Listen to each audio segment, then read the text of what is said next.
Long lay the world in sin and error pining, till he appeared and the soul felt its worth. A thrill of hope the weary world rejoices, for yonder breaks a new and glorious morn. Do you ever find yourself longing for dawn? I find getting up in the dark difficult. I'm always tripping over things. Maybe you wake early and can't get back to sleep for hours, so you just long for the dawn. I feel for our family chickens in these long, dark December nights. They get cold and hungry on the roost, but they can't get up and have breakfast because they can't see where they're going. The reduction in daylight triggers a pause in egg laying, which, to be honest, is the main reason I'm concerned about their breakfast time. The obvious solution is a light on a timer, but our chicken run, is too far from the house to use mains electricity. It's no good using a normal solar garden light to keep them up later in the evening, because when it went off, they wouldn't be able to find their way to bed. So with the boys, I've developed a product called the Early Bird. It's not yet in commercial production, but uses solar power and a battery and a time switch to get them up and eating and laying eggs well before dawn. Chickens need light. We all need light. We might feel that the further north we live at this time of year with seasonal affective disorder. And there's good news spiritually of light. I've been reading this book by Jonathan Griffiths, The Light of the World, a little Christmas paperback. And he writes, "The true light of the one and only God has been shining in his creation since the beginning of time. It shines in the natural world that he has made, despite the brokenness of creation. The Bible tells us that the eternal God has made himself known in and through his creation in a general way. But what we discover from reading John's Gospel is that the great true light, the light of lights that gives light to all people, has come into the world. He came that first Christmas to give us deeper, brighter knowledge. The light came among us that we might know him, understand him, respond to him, and enjoy the light he brings to our lives. In him was life, and the life was the light of men. The light shines in the darkness, and the darkness has not overcome it," writes John. When Jesus was born, a bright star marked out the place of his birth. Just as the light of the star shone in the darkness of the night sky that first Christmas, so the light of the Word shines in the darkness of the world.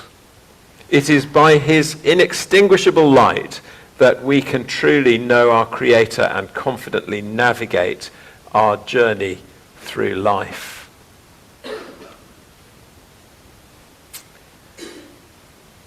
One journey that was navigated is the fictional one in The Voyage of the Dawn Treader, Christmas film in 2010. Doesn't seem that long ago. Based on C.S. Lewis' book, where the King Caspian is visiting the Lone Islands, which have had the benefit of Narnian oversight, but have not been personally visited for a long time. The first island that the company land on has, they discover, a rebellious governor, and the people there do not welcome Caspian as king. When Jesus Christ arrived in his world, the world did not welcome King Jesus. We heard from the last reading, he was in the world, and though the world was made through him, the world did not recognize him. Now that's strange, because he was so visibly good as he grew up. This man was one whose life radiated light. People would see and be struck by his amazing authoritative teaching and the light that he shed by his words. They could see in his actions as he loved people and paid attention to those who were overlooked by others, as he healed those who were suffering, and as he was able to mix with people who were disreputable and who'd made a mess of their lives without his own life being messed up. He was so visibly good, and yet his own people, the Israelites, he was an Israelite, a Jewish man, his own people rejected him. Not all the people of that race, all of his first followers were also Jewish, but he came in fulfillment of special promises made to that people, and yet was not received by them. Why would anyone not welcome Jesus? Even now, the majority of people in the world and in our country leave Jesus out of their lives and don't honor him as king. And the Bible gives us here two reasons in relation to why they don't come to the light of Jesus. First, that human beings naturally like the darkness. We're not naturally like moths, always drawn to the light.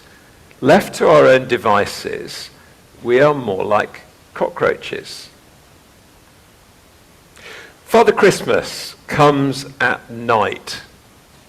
Why is that when he's doing such a good and lovely thing? Why doesn't he want to be seen? Nobody sees him. It's strange. I wonder if you know the true story of the great train robbery from 1963. A train stopped at an unexpected red light. The driver got out to see what was going on and found a phone cable had been cut. He was attacked from behind, and the gang of 15 people then unloaded tons of money and returned to their hideout. And do you know what time of day this all happened? 3 a.m. in the dark, so they could be well out of the way before sunrise. This is the verdict, writes John a couple of pages on in his gospel. Light has come into the world, but people loved darkness instead of light because their deeds were evil. Everyone who does evil hates the light and will not come into the light for fear that their deeds will be exposed. There are things in each of our lives that we would rather not be exposed to the light. Many people are holding back from accepting Jesus. And we may say it's because we're not convinced. We still have lots of questions. And that's important to face up to. Spend time looking into those questions. Read up on it. Ask questions of people who you know who are convinced, so you can make up your mind one way or the other. But the challenge in this is that none of us is a naturally neutral observer coming to the question. We are interested parties, and we need to acknowledge the interest. Is there a fear that the light of Christ might expose dark corners of our life and actions that we will have to face up to and change? Might that be causing us to procrastinate, to put off the inquiry, or skewing us towards a particular conclusion about Jesus? The second reason why people might not welcome Jesus is one that we may be less aware of, that there is a spiritual blindness which stops human beings from seeing the light of Jesus. Now, I don't know what you think about the existence of Satan, but that is who our sixth reading was referring to as the God of this age, who has blinded people's minds. Maybe many modern people laugh at the idea of his existence, but Jesus considered the devil to be a very real enemy who wants to harm people. C.S. Lewis, the author of the Chronicles of Narnia I mentioned earlier, also wrote some books of imagined letters, the Screwtape letters, from a senior devil to a junior one, in which he advocated two possible strategies for opening people up to their harmful work. Either get them to take an excessive interest in the devil, or get them to dismiss him as a joke. Either way, their God will be down. It's hard to imagine the cruelty of deliberately blinding somebody. William the Conqueror enshrined that practice in English law as a punishment. And it is still in the legal system of certain countries, but now against international law, as it is so cruel. But nothing is too cruel for the enemy that, according to the Bible, is blinding people who can't see the light of Jesus. It's important for us to know what Satan is up to. We're all at different stages, different places in our journey. Maybe some people here are in that place where you feel you want to understand the Christian message. You sense that there is something in it, but you feel you're not making progress. You see other people, maybe in church, who seem to get it, but you do not. If that's you, please be aware that there's a spiritual element to all this. There is another factor at play beyond your control. What's needed then is a work of God to open your eyes and enable you to see.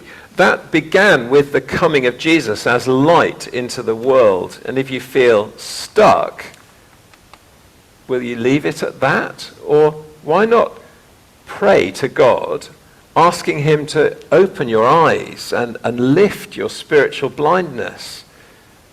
Only God has this power, and he is ready to hear our prayer. And the good news is that Jesus brings spiritual sight. John, who wrote the famous words of our last reading as the introduction to his biography of Jesus, known as the Fourth Gospel, was a friend of Jesus and an eyewitness of the amazing things Jesus did.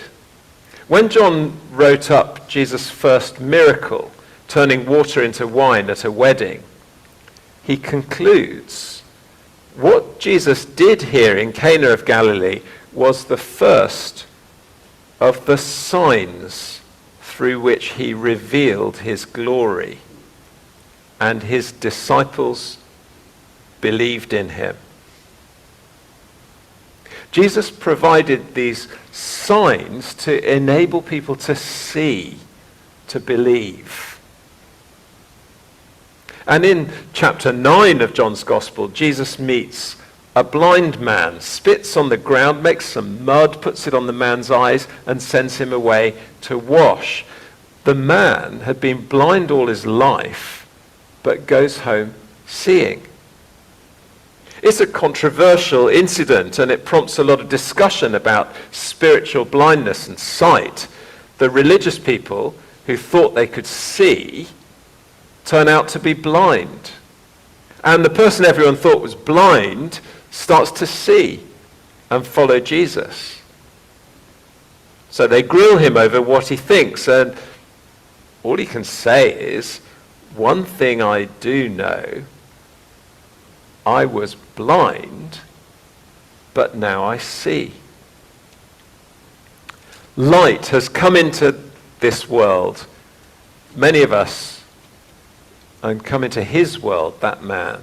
And many of us share his story and say, we can now see. Not because we're more perceptive, but because Jesus has opened our eyes and brought us into his family. Now with the right to be called children of God. We've experienced his adoption. To all who did receive him, to those who believed in his name, he gave the right to become children of God, children born not of natural descent, nor of human decision or a husband's will, but born of God. It's without doubt the best thing in my life. Is it in yours?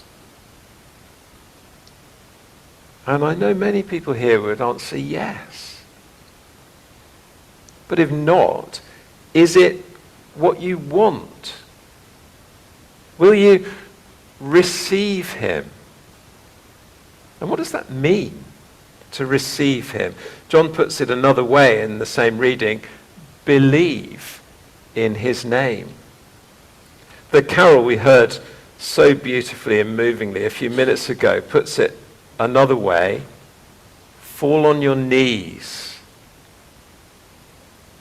Behold your King.